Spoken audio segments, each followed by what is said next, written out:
সন্তান মোবাইল ছাড়ছে না, মারধর নয়, এই 4টা কাজ করলেই বদলে যাবে আচরণ। আপনার সন্তান কি সারাদিন মোবাইল নিয়ে ব্যস্ত? খাওয়ার সময় মোবাইল, পড়ার সময় মোবাইল, ঘুমানোর আগে মোবাইল।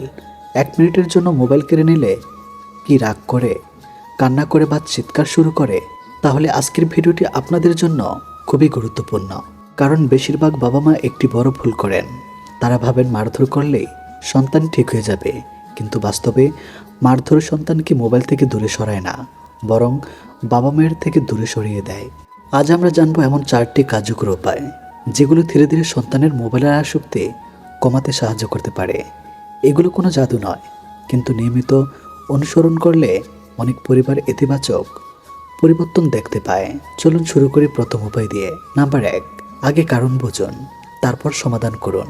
একটা প্রশ্ন করুন নিজেকে, আপনার সন্তান কি সত্যি মোবাইল ভালোবাসে, নাকি সে মোবাইলের মাধ্যমে কোনো শূন্যতা পূরণ করছে?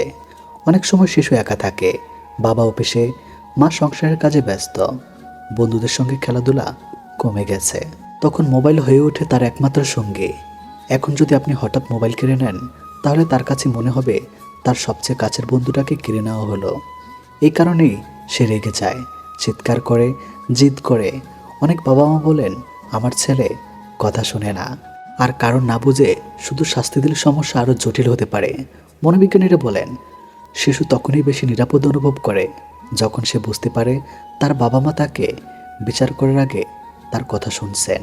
তাই আজ থেকে একটি অভ্যাস করুন, প্রতিদিন অন্তত 15 থেকে 20 মিনিট শুধু সন্তানের সঙ্গে কথা বলুন।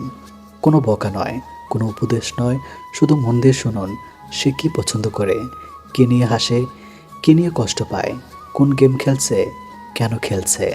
আপনি অবাক হবেন, অনেক সময় শুধু এই আন্তরিক যোগাযোগই মোবাইলের প্রতি অতিরিক্ত নির্ভরতা কমাতে শুরু করে। কারণ তখন সে বাস্তব জীবনে এমন একজনকে পায় যার সঙ্গে কথা বললে ভালো লাগে। মোবাইলের স্ক্রিনের চেয়ে একজন আপন মানুষ অনেক বেশি মূল্যবান, এটা তাকে অনুভব করাতে হবে। কিন্তু এখানে অনেক বাবা মা আরেকটি ভুল করেন। তারা বলেন, আজ থেকে ফোন বন্ধ, আর কখনো মোবাইল ধরবে না। এই হঠাৎ নিষেধাজ্ঞা বেশিরভাগ ক্ষেত্রেই কাজ করে না, বরং পরের ধাপে আমরা এমন একটি কৌশল জানব যা ধীরে ধীরে সন্তানকে নিজের ইচ্ছেতেই মোবাইলের ব্যবহার কমাতে সাহায্য করবে। নাম্বার 2, হঠাৎ মোবাইল কেড়ে নেবেন না, বরং বিকল্প আনন্দ তৈরি করুন। একটি বিষয় মনে রাখুন, মানুষ কোনো অভ্যাস শুধু নিষেধাজ্ঞায় ছাড়ে না, সে তখন একটি অভ্যাস ছাড়ে যখন তার চেয়ে ভালো কোনো বিকল্প পায়। শিশুর ক্ষেত্রেও ঠিক তাই। যদি আপনি শুধু বলেন আজ থেকে মোবাইল বন্ধ, তাহলে সে ভাববে তার আনন্দ কেড়ে নেওয়া হয়েছে। কিন্তু যদি এমন কিছু দেন যা তাকে আরও বেশি আনন্দ দেয়, তাহলে ধীরে ধীরে মোবাইলের আকর্ষণ কমতে শুরু করবে।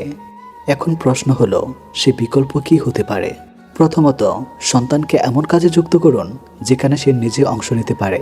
যেমন একসঙ্গে ক্রিকেট বা ফুটবল খেলা, সাইকেল চালানো, ছবি আঁকা, গল্পের বই পড়া, লুডো বা দাবা খেলা, রান্নাঘরে ছোটোখাটো কাজে সাহায্য করা, কিংবা পরিবারের সঙ্গে হাঁটতে বের হওয়া। মনে রাখবেন, শিশু শুধু ব্যস্ত থাকতে চায় না, সে গুরুত্বপূর্ণ অনুভব করতেও চায়। অনেক বাবা মা নিজেরাই সারাক্ষণ ফোনে ব্যস্ত থাকেন, কিন্তু সন্তানের ফোন ব্যবহার নিয়ে রাগ করেন। শিশু কিন্তু কথা শুনতে যতটা শেখে, তার চেয়ে অনেক বেশি শিখে দেখে।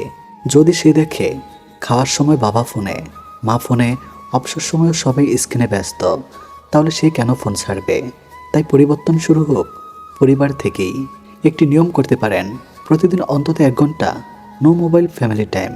এ সময় পরিবারের কেউ ফোন ব্যবহার করবেন না, সবাই গল্প করবে, খেলবে বা একসঙ্গে সময় কাটাবে। নাম্বার 3, ভালোবাসা দিয়ে স্পষ্ট নিয়ম তৈরি করুন।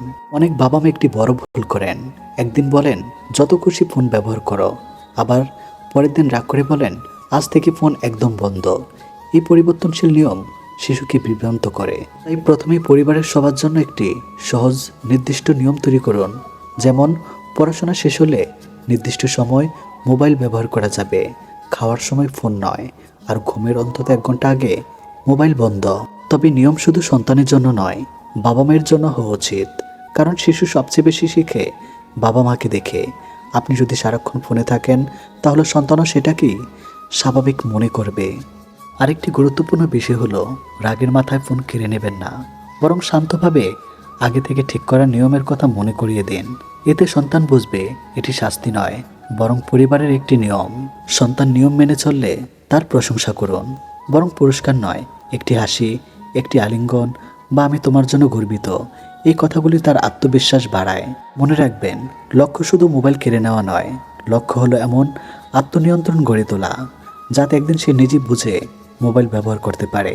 বন্ধুরা, শেষ পর্বে জানবেন 4 নম্বর কাজ, যা অনেক বাবা মা অবহেলা করেন, অথচ দীর্ঘমেয়াদে সন্তানের আচরণ বদলাতে এটি সবচেয়ে কার্যকর ভূমিকা রাখতে পারে। নাম্বার 4, সন্তানের সঙ্গে সম্পর্ক শক্তিশালী করুন।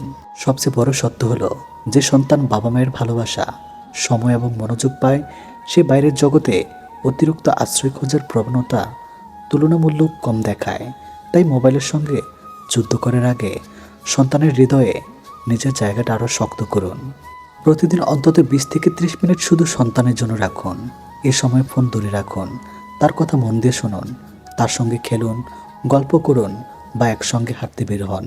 এই ছোট ছোট মুহূর্তগুলোই তার কাছে সবচেয়ে মূল্যবান হয়ে ওঠে। যদি দেখেন সন্তান হঠাৎ খুব চুপচাপ হয়ে গেছে, সব সময় ঘরে বসে ফোন ব্যবহার করছে, বন্ধুদের সঙ্গে মিশছে না বা পড়াশোনায় আগ্রহ হারিয়ে ফেলছে, তাহলে শুধু বকাবকি না করে তার অনুভূতি বোঝার চেষ্টা করুন। প্রয়োজনে স্কুলের শিক্ষক বা শিশু কিশোর মানসিক স্বাস্থ্য বিশেষজ্ঞের পরামর্শ নিন।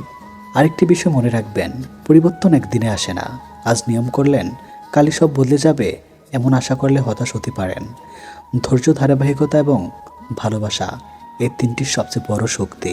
আপনার সন্তান খারাপ নয়, সে শুধু এমন একটি পৃথিবীতে বড় হচ্ছে যেখানে মোবাইলের আকর্ষণ আগের যে কোনো সময় চেয়ে অনেক বেশি। তাই তাকে ভয় দেখিয়ে নয়, সঠিক পথ দেখিয়ে এগিয়ে নিতে হবে। সন্তানের হাত থেকে মোবাইল কেড়ে নিলেই হবে না, তার জীবনে এমন সুন্দর স্মৃতি, ভালোবাসা এবং বাস্তব আনন্দ তৈরি করতে হবে যাতে সে নিজেই স্ক্রিনের বাইরে জীবনকে উপভোগ করতে শেখে। একজন সচেতন, ধৈর্যশীল ও স্নেহশীল অভিভাবকই সন্তানের সবচেয়ে বড় শিক্ষক।